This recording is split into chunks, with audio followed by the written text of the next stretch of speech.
Musta naman kayo mga kabayan? Ako magpapakita na naman sa inyo ng isang masarap na luto ngayon. Tayo maggugulay naman, siyempre.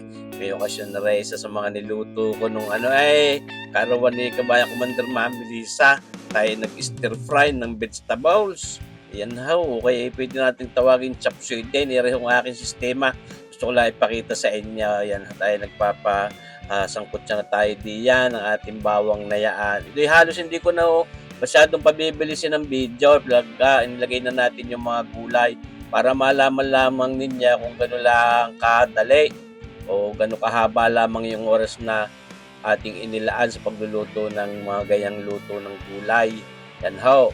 Yan, pag nailagay ko yung ating carrots na yun at saka yung mga banakal ng ating yung ating napa-cabbage, yung pechay bagyong iyaw, hindi na ho natin pabibilisin yan para matansya lang ho ninyo kung gano'n lamang tagal ang pagluluto niyan para ho yung ating mga gulay ay hindi naaang-ang at hindi ho nalambot.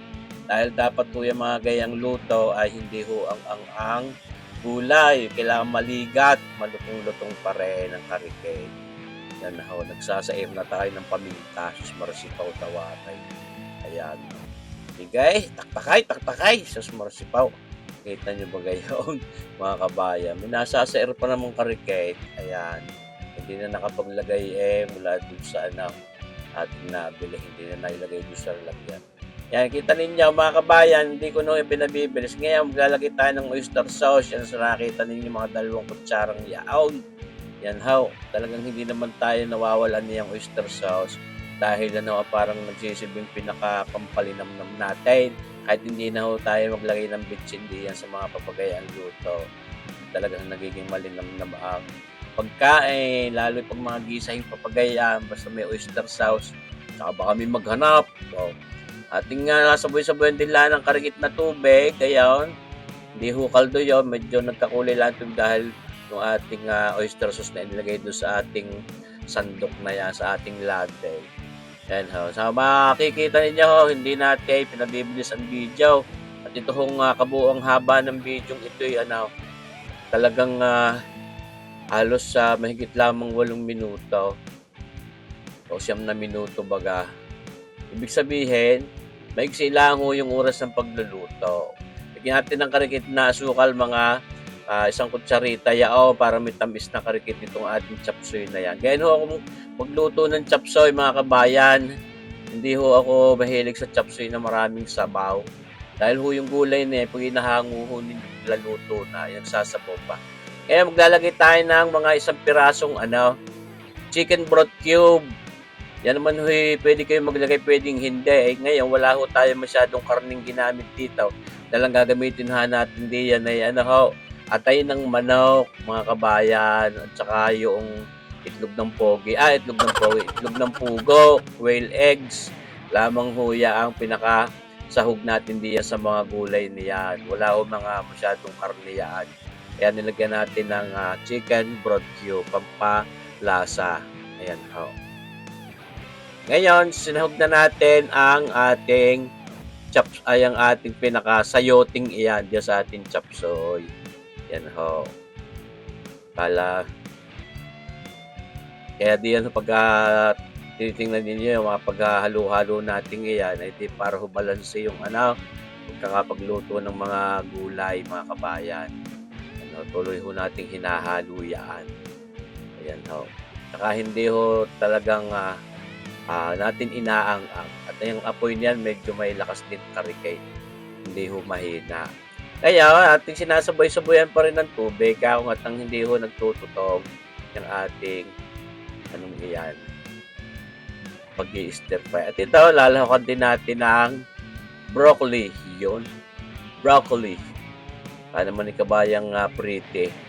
Hindi ho broccoli. Broccoli. Yun. So, hindi na natin binlansyan dahil hindi naman nga natin masyadong pakakatagalan ng pagluluto niyan. Kaya saktong-sakto lang na malutong pa rin yung broccoli natin. Yan, yung ating brokulay, mga kabayan. Diba gahaw? Okay, talagang kompletos regados yung ating iyan. chop suey na yan. Yung ating atay ay naihalbos na natin mga kabayan. Hindi ko na rin ho yun ipipritaw para ho hindi matigas at ma-absorb niya yung lasa na rin ating chop suey. Ayun, nilagyan ko rin ho ng kalahating sibuyas na puti. May natira ay masasayang lang kung hindi natin sasama diyan. Yan ho. Tira doon sa aking mga ginamit sa iba kong niluto. Ito yung sinama natin. Pampasarap lalo yan. Ito na, ang quail eggs o yung ating tinatawag na itlog ng pugo. Ayun. Itlog ng pugo. Tawag ko din sa itlog ng pogi. Yan ho. Kita nyo ba gawa? Dami-damay. Paborito ng aking bunsong si Kabayang Prite. Ating quail eggs na yan. Oh, kita nyo ba gawa? Para mga perlas ng silangan ay. Tabisa ko now. Para pwede na, huwag natin ito lang. Jesus, mercy po. Ito na kayo. Shout out sa inyo. Ito na yung ating sinasabing atay ng manok. Ayan. May mga puso-puso din karik para may puso, may pag-ibig. Okay. Mapapansin ninyo halos parang igang-iga lang yung ating chop suey na yan. Kaya tinawag ko parang stir-fried vegetables lang yan. Sa totoo lang, ayaw ko ng aking chop suey ay nagtutubig o may sabaw. Yung iba, ginagawa yung maputi ang pagkakapag-chop suey tapos may palapot na ginagamit sa sarsa. Inilahok na natin mga kabayan niya ang repolyo iyan. Ang ating yung sequence ng paglalagay natin ng mga gulay ay base sa kanilang tigas o lambot. Siyempre, mga matitigas ang una nating sinasahog at nang hindi ho malulugas pagka inuna mo yung mga napaka-cabbage na yan at saka yung mismong repolyo iyan ay malulugnot yan mga kabayan. Tunay naman. Kita nyo baga ay yan mga kabayan itong ating stir-fried vegetables na yan tawagin natin chop suey. Habang ginagawa ang paghalo, gusto kong i-shoutout si Kabayang Elmar Dumalag. Pinapa-shoutout yung kanyang mga kasagpi. Sina Joseph, mga kumpare niya, sina Joseph Balbuena, Bernie Larga, Romeo Angeles, mga taga-Calamba, Laguna. Shoutout sa inyo mula kay Kabayang Elmar Dumalag. Yan ho, kabayan niya, mga kumpare sina Joseph Balbuena, Bernie Larga, Romeo Angeles. Ayan, ang mga taga-Calamba, Laguna, yung mga subscribers natin, viewers diyan sa Calamba, Laguna, kasama ng sina Jose Maria Austria, Basilisa Austria at kanyang pamilya. Shoutout sa inyo. Yan ho, dinagdagan ko pa rin ng mga karikit ng mga oyster sauce pa para makumpleto na ang lasa at di pinaghahalo-halo na lang natin papagayaan. Yan ho. Yan ho, may carry over cooking pa mga kabayan. Baka sabihin nyo parang hilaw pa.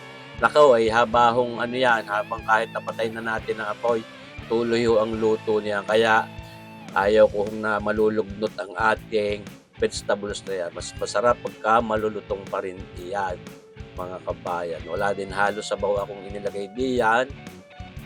Diyan ho ay nagtutubig pa ng kanya habang nalamig. Yun, ay sauce, marsi po. Tawarin, luto na itong ating stir-fried vegetables na yan. Yun, mga kabayan. Abangan nyo pa rin ho, mga kabayan, ang mga susunod natin videos. Ayan. Mabuhay tayong lahat.